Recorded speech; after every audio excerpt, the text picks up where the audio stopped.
देखिए किसी भी फेज के लिए कुछ मापदंड हैं जिसको निभाने ही पड़ते हैं, तो आप उस पर तो कहीं से कंप्रोमाइज हो नहीं सकती है। तो जल्दबाजी का मतलब ये नहीं होता कि जो साइंस पार्ट है उससे कंप्रोमाइज करना।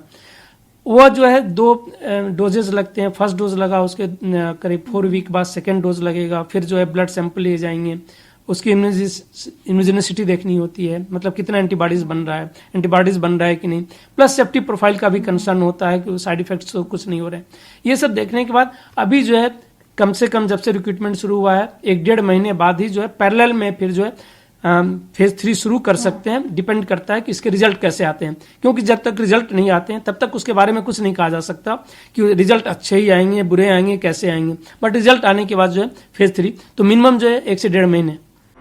डॉक्टर संजय राय ने इस दौरान यह भी बताया कि भारत बायोटेक और आईसीएमआर का कोरोना वायरस का वैक्सीन दूसरे अन्य टीकों से क्यों अलग है। उन्होंने कहा कि इस वैक्सीन का सैंपल साइज पहले फेज में 300 से ज्यादा था, वहीं फेज 2 में 600 से ज्यादा लोगों का इसमें सैंपल साइज है। इसमें कम से कम इसकी एक खूबी यह है कि बहुत ज्यादा जो है सैंपल साइज अच्छा रखा गया है शुरू से ही।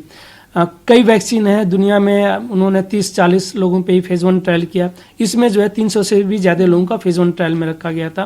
फेज 2 ट्रायल में भी बहुत सी वैक्सीन है जिसको आपने न्यूज में आया होगा, देखा होगा, 100 से कम इवन फेज 2 में भी उनके सैंपल साइज थे।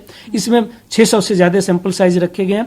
तो ओवरऑल काफी अच्छा सैंपल साइज के साथ फेज 1 फेज 2 जो है, क्योंकि फेज 1 का मेन उद्देश्य होता है सेफ्टी को निर्धारित करना, और सेफ्टी निर्धारित होने के बाद एक बार रेगुलेटरी अथॉरिटी ये मान लेते हैं कि सेफ्टी ठीक है तो फिर उसको जो है अगले चरण में जाने के लिए अनुमति देते हैं। तो फेज 2 में जाने का मतलब ये है कि फेज 1 के रिजल्ट जो है अथॉरिटी को कुछ प्रॉमिसिंग लग रहे हैं, तो फेज 2 में जो है और अच्छे खासे मोर देन 600 सैंपल साइज के साथ जो है फेज 2 ट्रायल चल रहा है। शुरू में 100 वॉलंटियर्स की जरूरत थी, फेज 1 में 4,500 से ज्यादा लोग रजिस्टर्ड कर दिए थे, वो भी 3-4 दिन के अंदर।